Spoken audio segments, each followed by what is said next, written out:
Hai cuan-cuan people, balik lagi bareng gua Chris dari CCN Indonesia.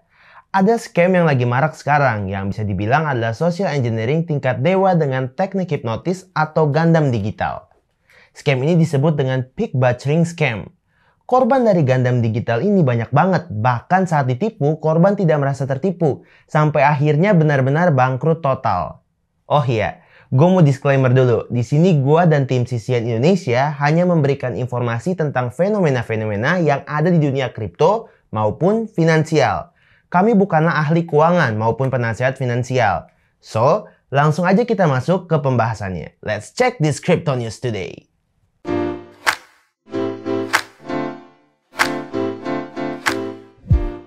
Pig butchering ini awalnya dari Cina, Hong Kong, Taiwan, dan mulainya menyebar di Asia Tenggara, khususnya di Indonesia. Di Cina, pig butchering disebut dengan Shazhupan dan artinya jagal babi.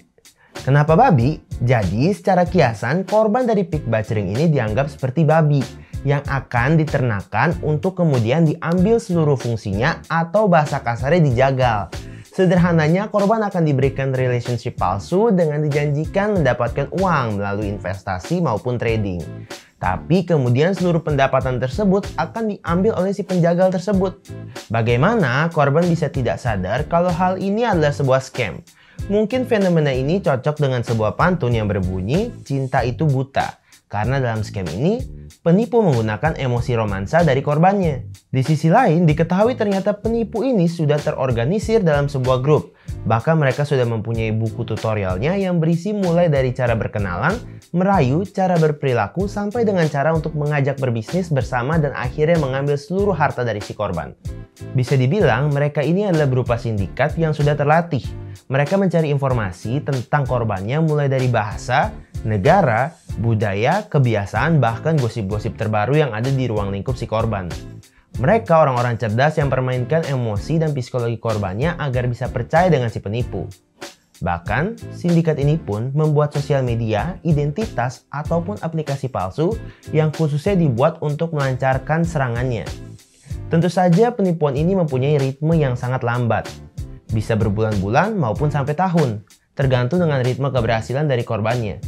Tidak seperti penipuan berkedok asmara secara tradisional, kebanyakan korban adalah orang-orang yang berusia 20-30-an yang memiliki pendidikan layak. Hampir 80% dari korban memegang gelar sarjana atau bahkan lebih tinggi lagi. Agar lebih waspada lagi, gue bakal berikan sedikit gambaran taktik yang bisa sindikat ini lakukan. Diketahui ada 4 fase untuk mengiringi korbannya agar bisa meluncurkan aksinya secara smooth. Fase yang pertama yaitu presenting atau presentasi. Maksudnya, presentasi di sini berbeda dengan presentasi saat lo di dalam pekerjaan ya. Di sini penipu akan membuat profil pribadinya secara menarik dan sesukses mungkin. Misalnya, kalau penipu ini adalah seorang lelaki. Dia membuat profilnya menjadi seorang bisnisman yang sedang mencari relationship yang serius. Tapi dengan latar belakang pebisnis ini, mereka bisa selalu memberi alasan sibuk kalau si korban mengajak bertemu ataupun video call. Tapi tidak sedikit juga yang sudah berani untuk bertemu secara offline dengan cara merayu si korban loh. Sedangkan kalau penipu ini perempuan, biasanya mereka akan menunjukkan profilnya sebagai seorang perempuan cantik, seksi, dan sosialita. Bahkan mereka sering sekali menunjukkan profesi yang cenderung keren seperti dokter, pengusaha, pemilik tambang minyak, atau yang lainnya. Pokoknya si penipu ini bakal menyesuaikan kepribadiannya dengan kriteria yang diinginkan oleh si korban. Hal ini dilakukan untuk mendapatkan perhatian dari si korbannya. Fase kedua adalah grooming dan caring. Fase ini akan dilakukan oleh penipu jika korban sudah mulai tertarik dengan si penipu.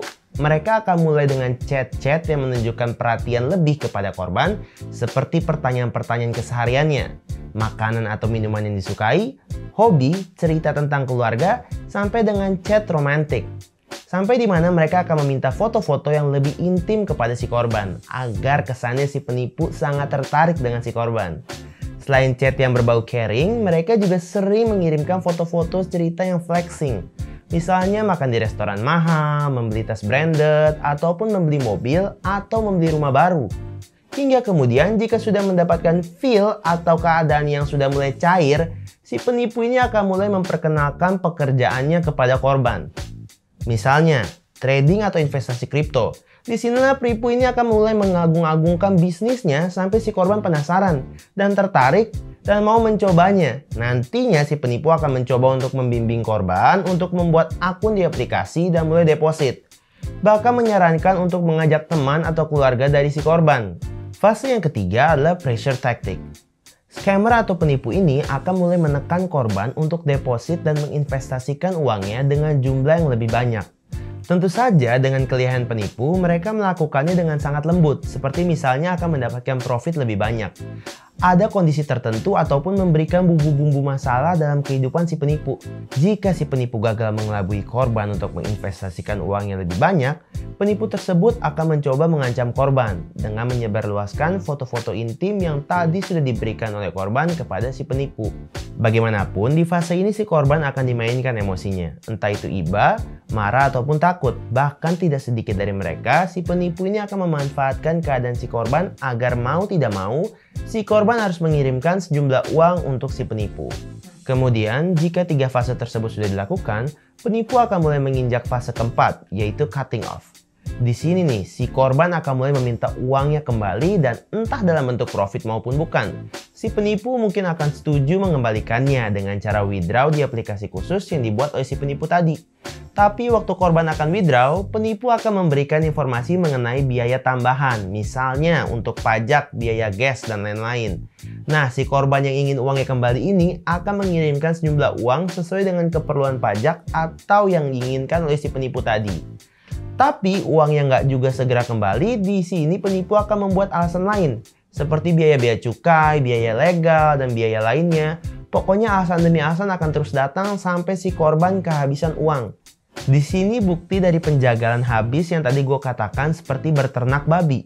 Kalau korban sudah tidak bisa lagi memberikan uang, maka penipu akan memutuskan komunikasi. Nah, sampai di sini baru deh korban sadar kalau selama ini dia udah ketipu. Setelah gue menjelaskan taktik scammer tadi, tentunya lo bisa mengambil kesimpulan kan? Apalagi buat lo yang sering main online dating app, messenger sosial media, ataupun game. Harus tahu red flag yang menjadi ciri-ciri dari scammer ini. Biasanya mereka menggunakan foto profil wanita cantik ataupun pria yang terlihat kaya. Kemudian seperti yang udah gue sebutin tadi, mereka akan mencantumkan pekerjaan yang kesannya keren atau mentereng di sosial medianya. Red flag lainnya cenderung menolak video call ataupun bertemu langsung. Mereka lebih talkative di chat dan biasanya bermulut manis. Dan jangan lupa dengan saat mereka meminta foto-foto intim, jangan pernah mau memberikannya.